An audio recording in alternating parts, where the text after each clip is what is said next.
I have a theory that one of the most profound signs that the up level that you asked for is en route is that you have started to change something about your routine, how you show up to your life, and it occurred as somewhat of a breakthrough, where all of a sudden you just got really into that new meditation routine, or you decided you wanted to wake up earlier or get into that new workout routine. The reason that this is important is it's actually setting the scene energetically for the blessing that you have prayed for to come in, because we have to be in the right energy to call it in, right? So we set the intention, things start to change around us, but mostly within us. And if all of a sudden you're really called to a new way of being, to trying something new, and it's really gripped you, it is for a reason. Whatever fascination is there, if you know that it actually makes you feel better and you feel yourself actively changing, that is what is paving the way energetically for the thing you want to come forward.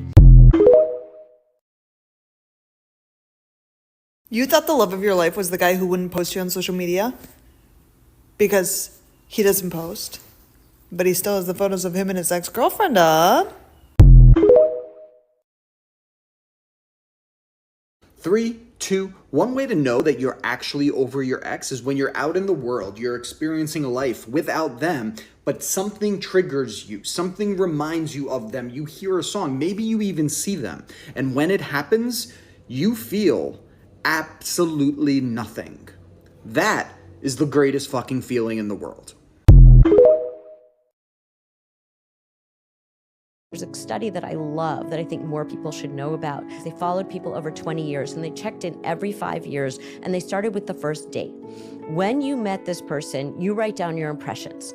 And some people said, oh, this person, there's so much magic, there's so much chemistry. And some people said, it was fine. Yeah, I'd probably see this person again, but nothing great.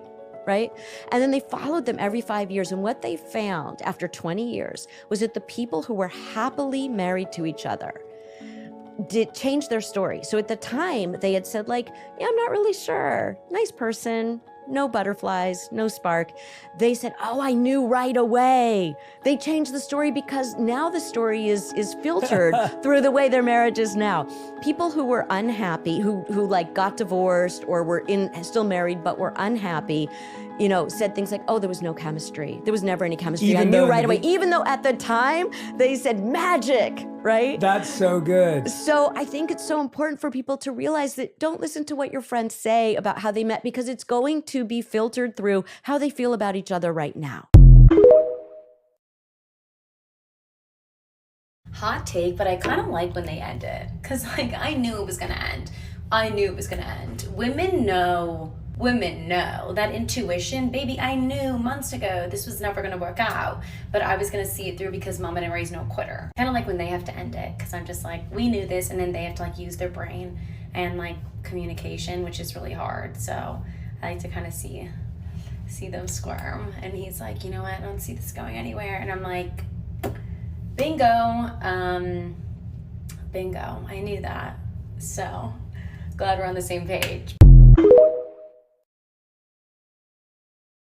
If you want to have your hardest glow up and become the most magnetic, attractive version of yourself, you apparently need to be working with your Venus sign. How you're going to figure out how to do that is you're going to download this app called Astra. You're going to ask it this exact question. Based on my Venus placement, what are the best ways for me to glow up and become the most magnetic and attractive version of myself? It told me that I should try out some different hairstyles, like getting bangs. So I did. And I've gotten a lot of compliments. I cannot believe I'm about to put all my secrets on the internet right now, but this is how to be more attractive. And if you're my boyfriend and you're watching this, I'm sorry, I did use these things on you.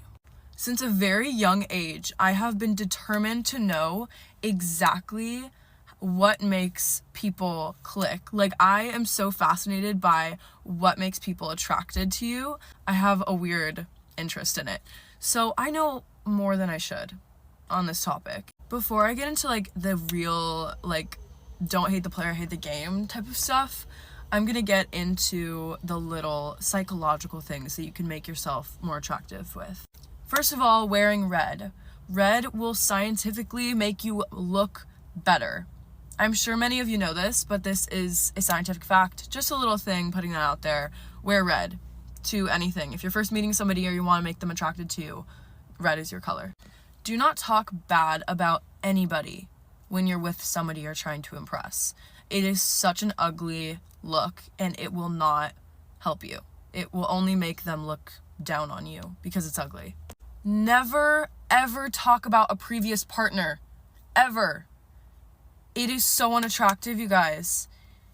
Even if they try to coerce it out of you, they are preying on your downfall and their own downfall. Don't talk about it. Ever. Trust me. It's not a good thing. Just don't even bring it up. You don't even have a past at this point. You don't. Don't bring it up. Because I just know any guy I've ever talked to who said that a girl that they were interested in started talking about their ex, immediately know. They really don't like that. Do not do that. Happy people are more attractive. And even if you are not the happiest person, try to put on that face when you're in front of somebody you want to attract. Just try to be as positive as you can be, because that is attractive and that is something that people want to be around. So try not to trauma dump or, talk about how bad your day is, like complaining. Try to put on your best face. It's really important to be someone that other people want to be around in order to better themselves. And if you're a negative person, they probably aren't going to look at you that way. And you might not be somebody they want to stick around for very long. So try to be positive as much as you can. Okay, stop playing games, because games don't work. Because we all know what you're doing, and you know what we're doing. I just hit my elbow, but it doesn't work, you guys. Why are we kidding ourselves? Games are so obvious. The only time it's not obvious is when somebody's not playing a game with you and they genuinely don't care. So that is what you need to be doing, because that's when it's attractive. And that kind of goes back to my previous video I made about law of detachment. By being unattached, you are automatically playing the game better than any player ever could. Always be nice, but never be nice in a way that it jeopardizes your pride. And I do not believe that we should make decisions based on ego, but have some self-respect. Have self-respect and know that this person, if they're not going to respect you, someone else will. Always. It doesn't matter what you look like. It doesn't matter how old you are. Someone else will respect you if this person is not. They are not your last straw. Never, ever, ever think that they are your best option or they're the only thing you're ever going to get, because that's not true. And it has always, time and time again, proven not to be.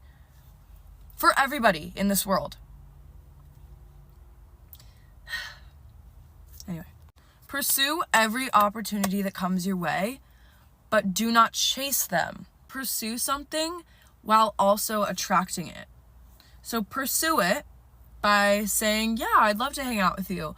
But then you sit back and you relax. You don't need to be giving them everything you have in order to make them like you. That's not how it works. I feel a lot of the time when we're not getting what we want from somebody, we're like, oh, I'm just not giving them enough. No, they're not giving you enough. They're never gonna give you more if they know they can get more by giving less. And something that I really, really want you guys to get into your heads is that energy is above physical anything. If you have a incredible, beautiful energy, it can make whatever you've got going on physically look 10 times better. In any given case, scenario, doesn't matter. 10 times better or 10 times worse. The last thing I'm going to say is give someone an experience they've never had before. It could be literally anything.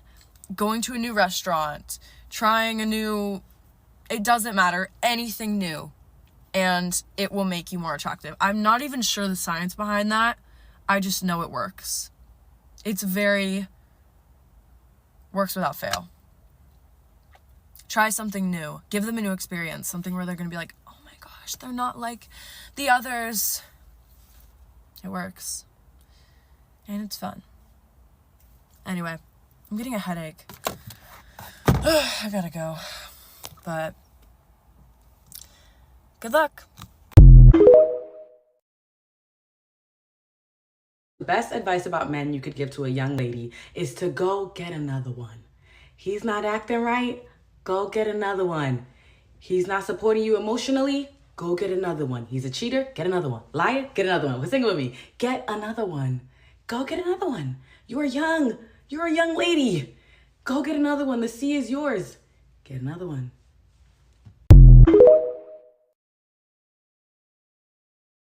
15 experiences you need to have with someone before you marry them. 1. Survive a travel disaster where everything that can go wrong does go wrong. 2. All-day IKEA trip surviving only on Swedish meatballs, ending the night by assembling an overly complicated piece of furniture that looks fine, I guess.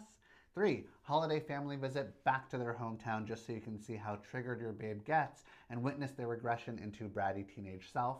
Is it cute? I hope it is. 4.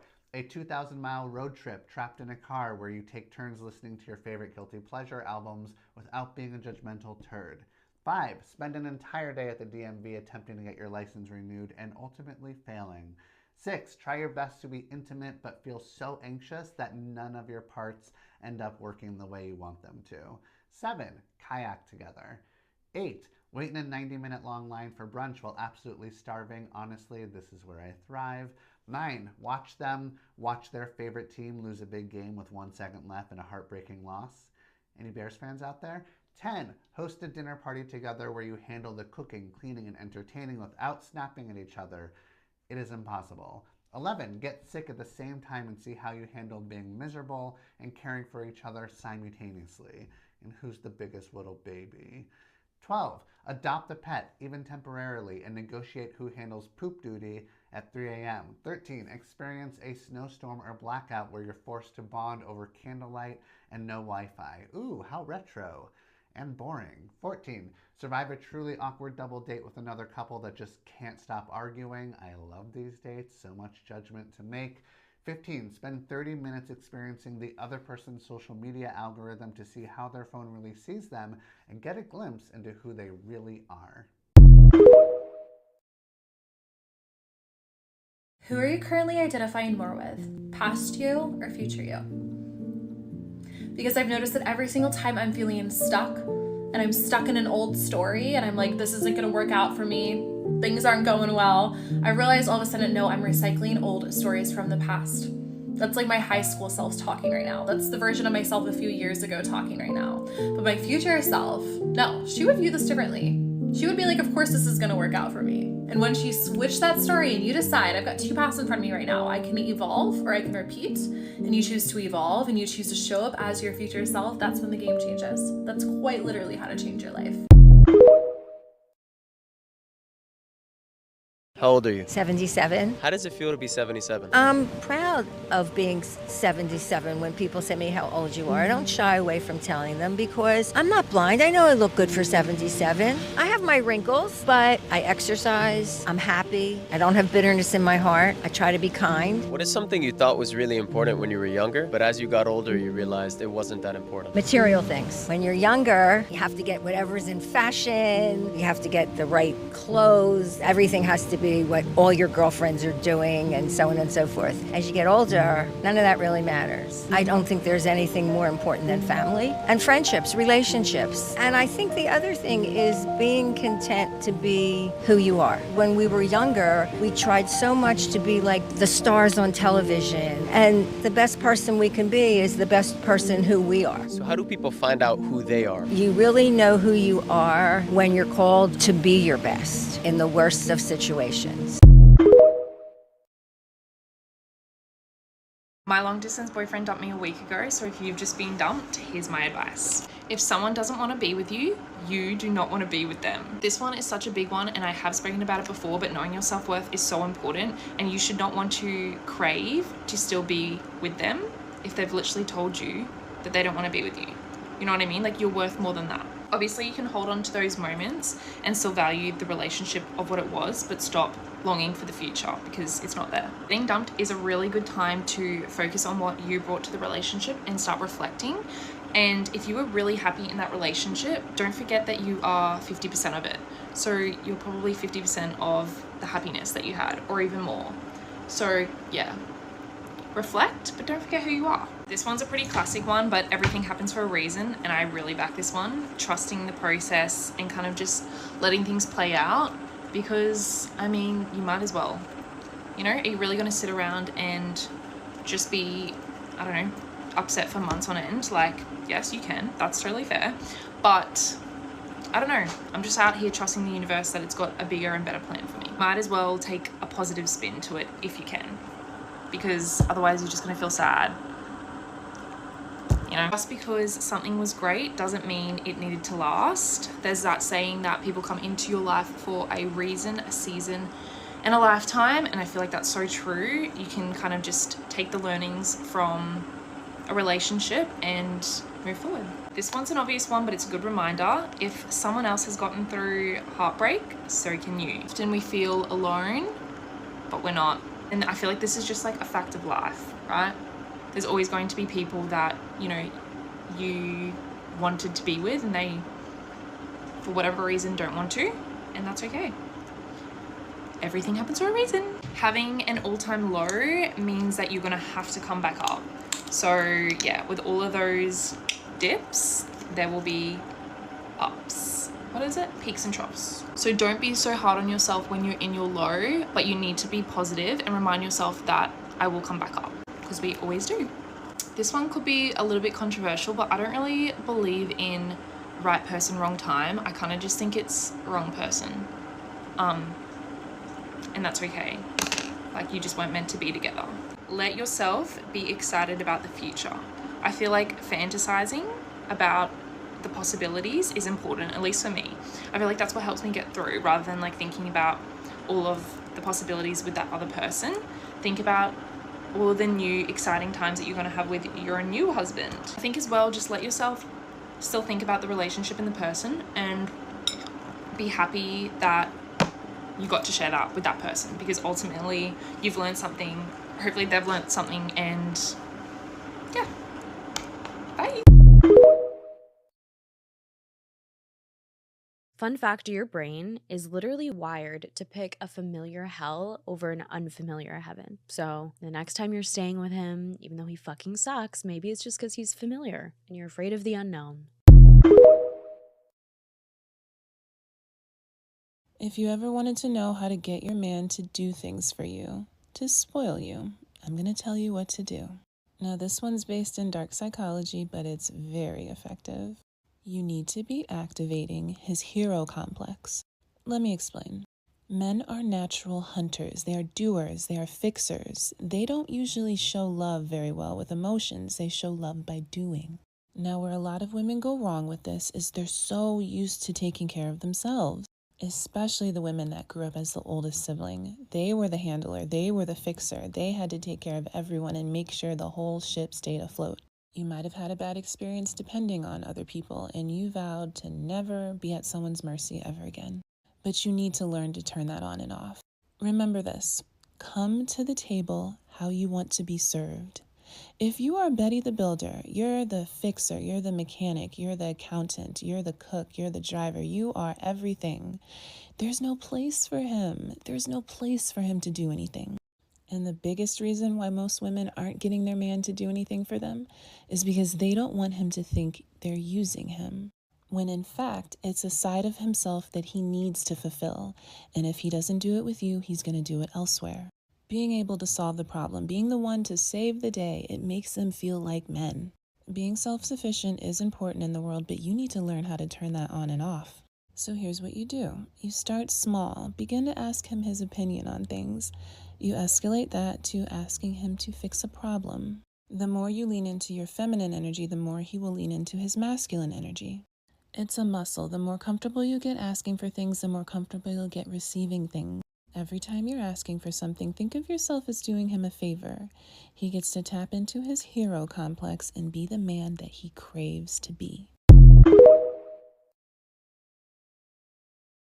I'm going to tell you the quickest way to heal your abandonment wound. Get into a relationship with somebody who you are going to select because you have an abandonment wound, which is selecting someone who is basically predisposed to abandoning you because you've selected someone who cannot truly be there for you and who is not emotionally available, because humans are always subconsciously attracting the very thing that they need in order to heal. So you're going to end up with someone who's very much going to abandon you. They are going to leave you, okay? They're just going to pick up and go, perhaps a no contact situation where they don't even look back and give you any sort of explanation. And you're going to be left there feeling the most intense pain that you've ever felt in your life, because it is going to be your old wound literally reopening, and it's going to be excruciating, and you are going to cry, and you are going to sob, and you are going to fight, and you are going to be angry, and you are going to go through every single emotion under the sun as you sit here with a searing pain in your heart until you pick yourself up off the ground and get yourself into the gym and into the supermarket buying healthy food and into your bed at a reasonable hour and into beautiful situations with friends that are going to love and support you and into that new course that you've always been wanting to take but you never took because you were too busy being preoccupied with a person that was never going to love you properly anyways. And you are going to begin loving yourself step by step and doing everything that you've ever wanted to do until you wake up one day and realize that the searing pain in your heart isn't as intense, and day by day your heart will mend, and that pain that was once unbearable will be replaced with this feeling of deep love and reverence for yourself. And one day the realization will hit that being abandoned can never happen again, because the only person that can abandon you is yourself. But you have now spent so much time and energy creating a beautiful relationship between you and you. So being abandoned is a thing that will never happen again, because you will always have your own back and love yourself first and foremost. And from this new space of self-love and care, you will no longer be picking somebody subconsciously who was designed to hurt you, because our external world is a reflection of our internal world. And where there is love and wholeness is a choice in selecting a partner that will love us fully and wholly as well. That is the solution to all of our problems. And that is how we attract people that are designed to help us heal. These relationships that cause that much pain are not the relationships that are destined to last. They are the ones that are destined to awaken us to the truth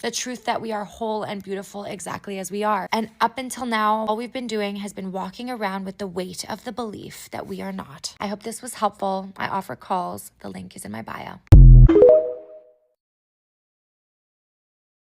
You want to make videos, but you're scared about your family and friends seeing your content. Well, here's how you create content that you won't feel shy about. Number one, if you're already not on the storytelling train, then I don't know what rock you're under.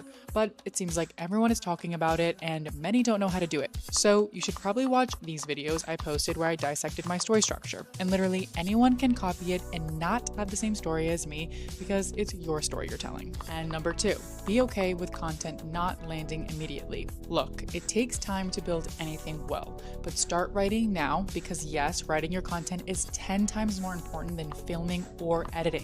Why? Because a bad message cannot be fixed with fancy equipment or cool edits. If you want to learn how to make your content better, class is almost in session. I'm dropping Creating Content 101, so comment join to get on the list.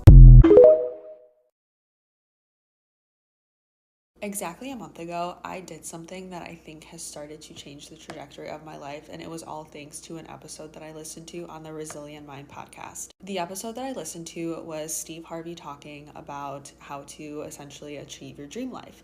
And he said that you need to write down 300 things in a journal that you want to accomplish in your lifetime. So I did it. I sat down and I wrote 300 things that I want. And let me tell you, it's hard.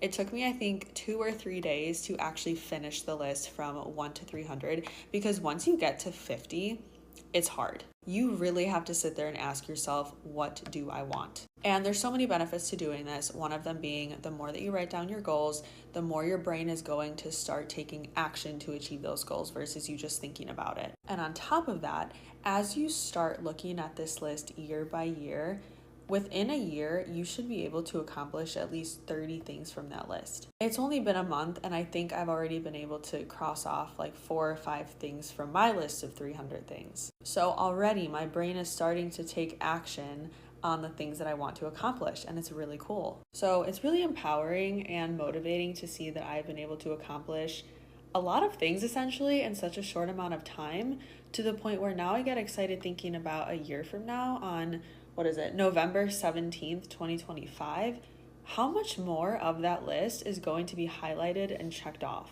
But also the most important thing is that like, now that these things are written down, I am holding myself accountable to actually do the work to get what I want. It's not a matter anymore of thinking about these things and visualizing them. Like, I am actually sitting here every day and asking myself, that version of me that already has these things, what is she doing? Like, what do I have to do right now to start actually seeing these things come to fruition in my reality, essentially? And granted, I'm still trying to figure a lot of it out. There's still a lot of question marks that I have surrounding a lot of the bigger life goals that I want to achieve. But right now, I'm just trying to take it day by day and be like, you know what? We're going to figure it out. It's going to work itself out somehow. And I don't have to know the how or the when. I just need to know that I want this thing, and that means that it's meant for me.